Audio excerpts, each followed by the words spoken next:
All right, sorry about that interruption. I'm really trying to do the videos in one long video, but I had to pause there.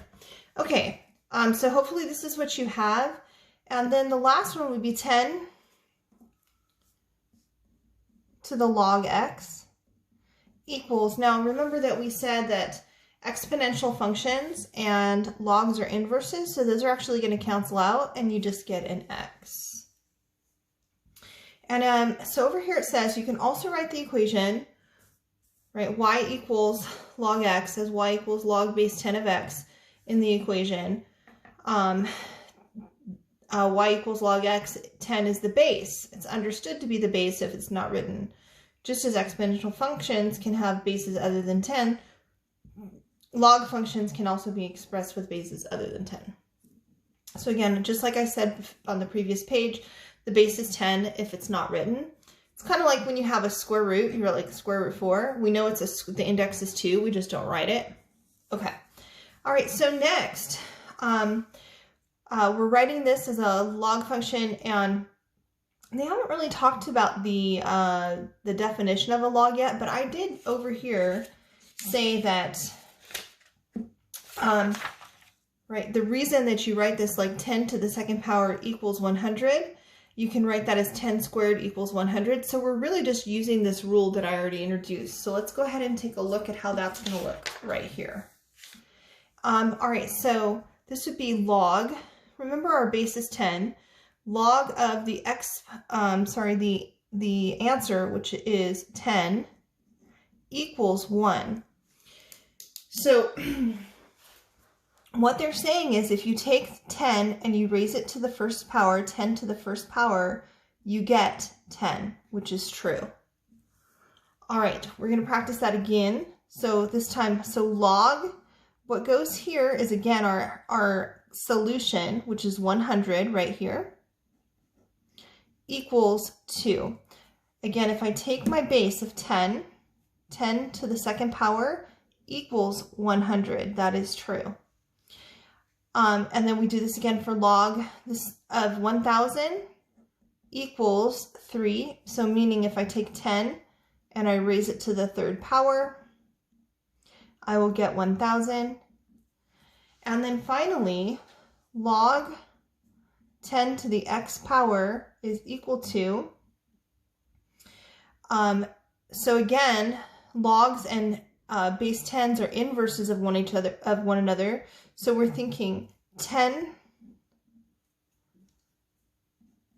to the what power will give me x, and it's 10 to the x, so x. All right. Or you can just think that log and base 10 are inverses of each other. Log base 10 and 10 are inverses. All right, so we're going to use the data to sketch this function, y equals 10 to the x. So at 0, we're at 1.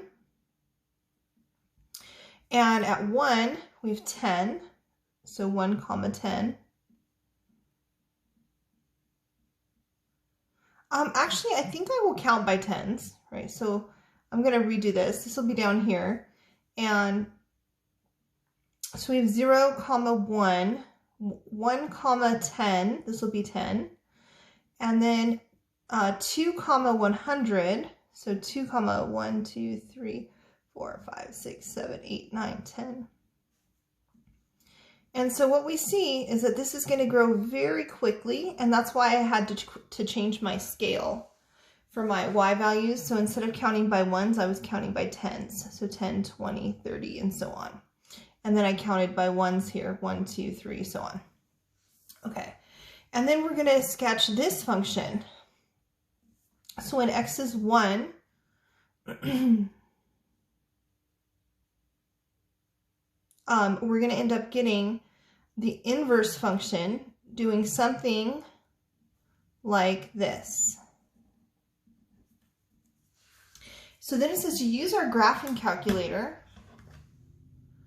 So we're going to use our graphing calculator. We already have y equals log x, and we're going to graph that versus 10 to the x power. And I'm going to hit zoom 6, and that should take it back to standard view. And what you can see is that we do indeed have the blue and the red functions. They are inverses of each other. This is my log function right here, and this is my exponential function. So it says, how can you tell that they're inverse functions? And it's because they're symmetric.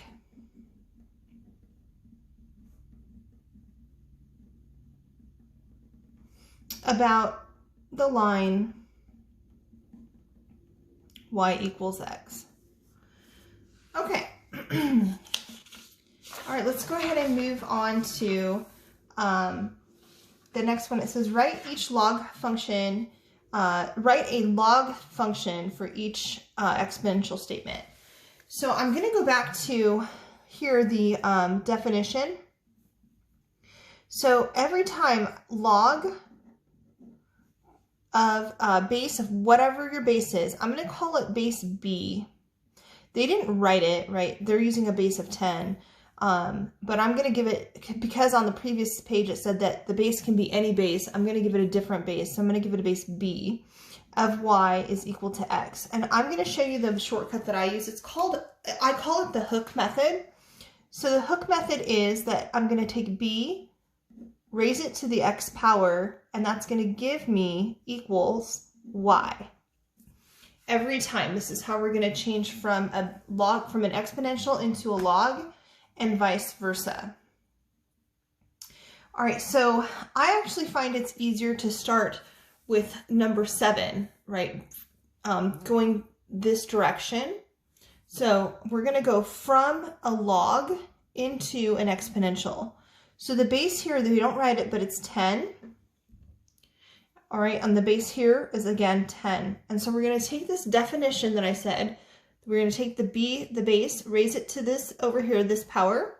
So 10 to the 5th power.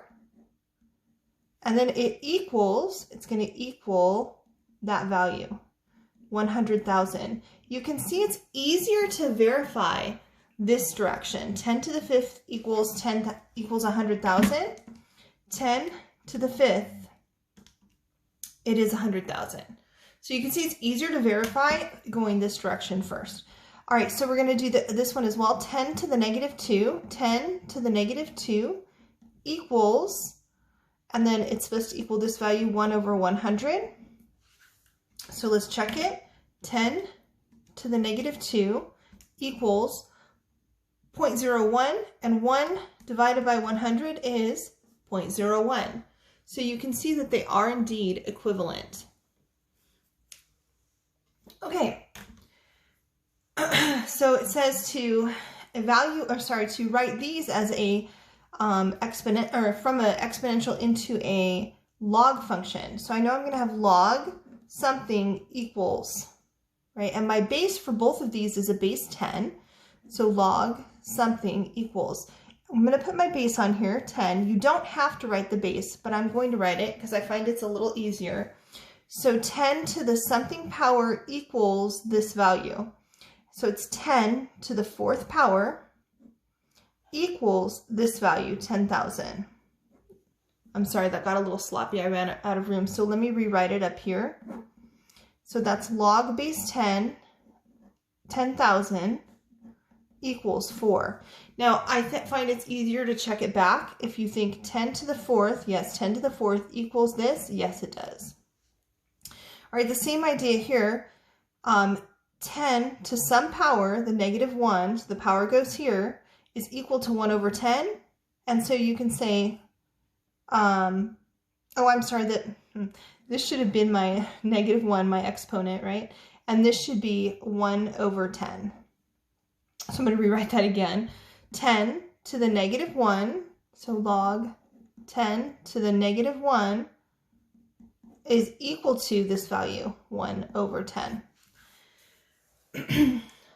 All right, it says to evaluate each log function without using a calculator. So log of 10,000. So you're thinking, right, it equals some power. So 10 to what power? 10 to what power is equal to 1,000? What would you have to raise 10 to get 1,000?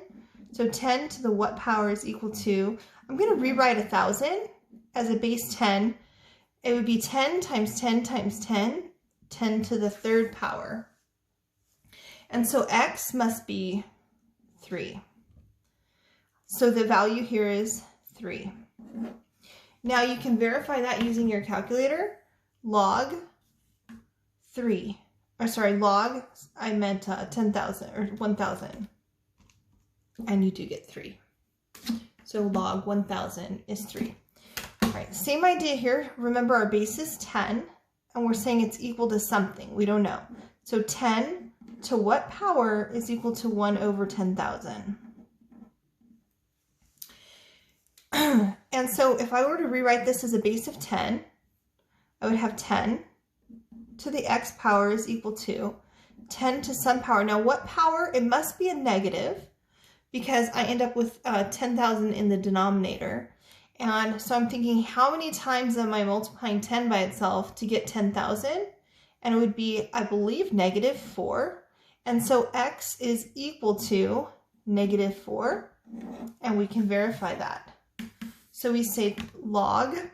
Now when we're using fractions, it'll already put the parentheses for you. So you just say 1 over 10,000. And it is indeed -4. All right, you should try the check your